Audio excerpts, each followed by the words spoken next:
గమనించాలి, అందరు పెద్దలు ఉన్నారు. ఈ జీవో వెంకటరెడ్డి అన్న 2024లో ఇచ్చినటువంటి రోజు 1,00,000 ఎకరాలకని జీవో ఇచ్చి దానికి ఉండే కాస్ట్ అంటే ఎంత అవుతుంది అంటే 2,900 కోట్లతో కడతాం ప్రాజెక్ట్ అని చెప్పింది. అది జీవో ఇచ్చారు బాజాప్తా. ఈ సంవత్సరం నడ లోపల ఒక తట్టెడు మట్టి కూడా ఎక్కడ ఎత్తిపోయలే, ఎక్కడ పని చాలుగాలే, ఎక్కడ ఒక టిప్పర్ వచ్చి ఒక స్పూన్ మట్టి కూడా తీయలే. కానీ ఇవాళ ఆ ప్రాజెక్ట్ కాస్ట్ 4,500 కోట్లు అయిపోయింది ఆల్రెడీ. ఎట్లా పెరుగుతుంది ప్రాజెక్ట్ కాస్ట్? 1,500 కోట్లు. ఎందుకోసం పెరిగింది?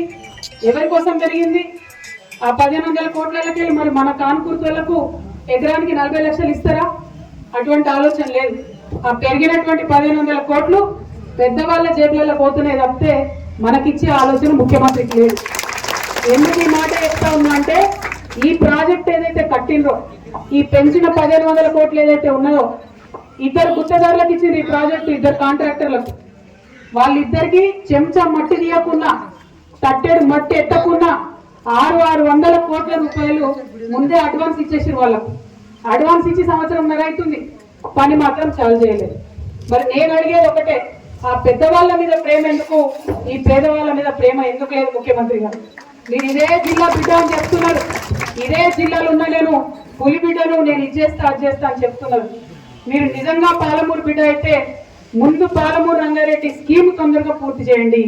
దయచేసి 9 లక్షల ఎకరాలకు వచ్చేటటువంటి ఆ పథకాన్ని తొందరగా పూర్తి చేయండి.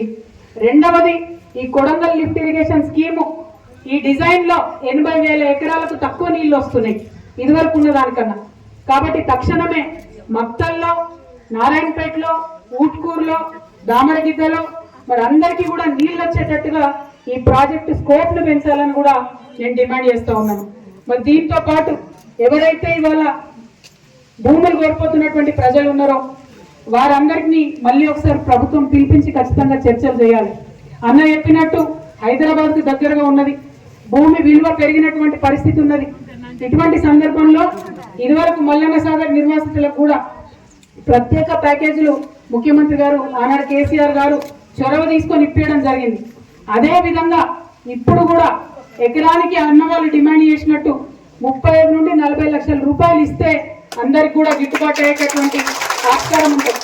దాంతో పాటు రేపు మన ఊర్లో ఉన్న 800 ఎకరాలు రెవెన్యూ పోయినట్టయితే, అక్కడ అంత పెద్ద రిజర్వాయర్ వచ్చినట్టయితే ఊర్లో ఉన్న ఇండ్లకు కూడా తేమ వచ్చే పరిస్థితి ఉంటుంది. కంప్లీట్ గా రిజర్వాయర్ పక్కన ఉన్నటువంటి ఊర్లు ఎప్పుడైనా కూడా కొంత ఇబ్బంది గురయ్యే ఆస్కారం ఉంటుంది. కాబట్టి మంచి ఇండ్లు కట్టించేటటువంటి R&R కాలనీ కూడా ఇవ్వాలని చెప్పి నేను డిమాండ్ చేస్తా ఉన్నాను. దాంతో పాటు ఇదివరకు పెద్ద ప్రాజెక్టులలో భూములు పోయినప్పుడు ఉద్యోగాలు కూడా ఇవ్వడం జరిగింది.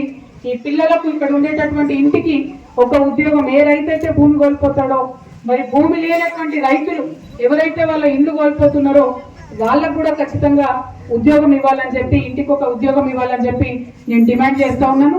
ఇక్కడ ఉన్నటువంటిది ముఖ్యమంత్రి గారు మీ జిల్లా నుంచి ఇందాక అన్నవాళ్ళు చెప్పినట్టు, ముఖ్యమంత్రి అంటే ఆయన మాటనే శాసనం ఉంటుంది, ఆయన మాట్లాడిందంటే అదే గవర్నమెంట్ ఆర్డర్ అవుతుంది.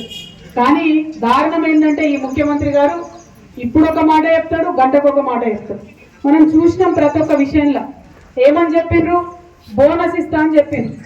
3 నెలలు అయిపోయినాయి కొనుగోలు కేంద్రాలు తీసేసి, ఇంతవరకు ఎవరికి కూడా బోనస్ రాలే. సన్నవడ్ల విషయం 2,500 ఆడపిల్లలకి ఇస్తామని చెప్పిండ్రు, ఒక్క ఇంట్లో ఒక్క ఆడబిడ్డ కూడా 2,500 రాలే.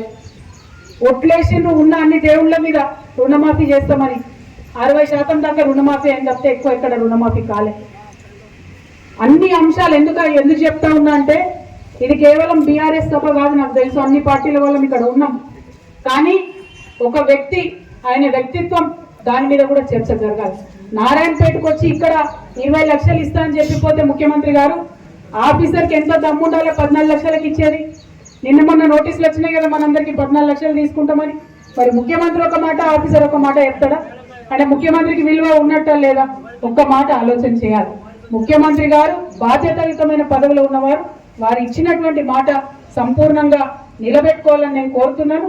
20 లక్షలు కూడా హైదరాబాద్కి దగ్గర ఉన్నది కాబట్టి, ఇక్కడ విలువ తక్కువ కాబట్టి అందరినీ కూర్చోబెట్టుకొని మళ్ళీ ఒకసారి మీటింగ్ పెట్టి 35 నుండి 40 లక్షల లోపల ధర వచ్చేటట్టుగా భూములకు ఇవ్వాలని చెప్పి నేను గౌరవ ముఖ్యమంత్రి గారిని డిమాండ్ చేస్తున్నా.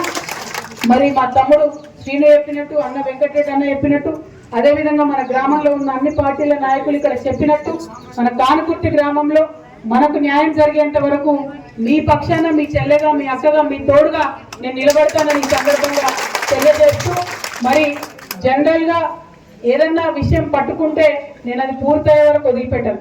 ఇవాళ కానుగుర్తికి వచ్చినామంటే మన సమస్య తీరేంత వరకు, మీ అందరికీ నచ్చేటటువంటి పరిష్కారం దొరికేంత వరకు కూడా వదిలిపెట్టకుండా మీ వెంట ఉంటానని చెప్పి మీ అందరు కూడా మళ్ళొకసారి తెలియజేస్తూ, మరి గ్రామంలో అక్కడ మొదలు చౌరస్తా దగ్గర నుంచి ఇక్కడి వరకు మంచిగా ఎదుర్కొని డప్పులతోని వాయిద్యాలతోని తీసుకొని వచ్చి మర్యాదపూర్వకంగా తీసుకొని వచ్చినటువంటి మా అక్క చెల్లెలకు, అన్నదమ్ములకు, యువ మిత్రులకు అందరికీ కూడా మళ్ళొకసారి ప్రత్యేకంగా ధన్యవాదాలు తెలియజేస్తున్నా.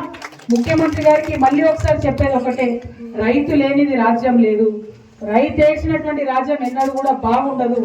రాజ్యం బాగుండాలంటే, రాష్ట్రం బాగుండాలంటే మొదలు రైతు బాగుండాలి.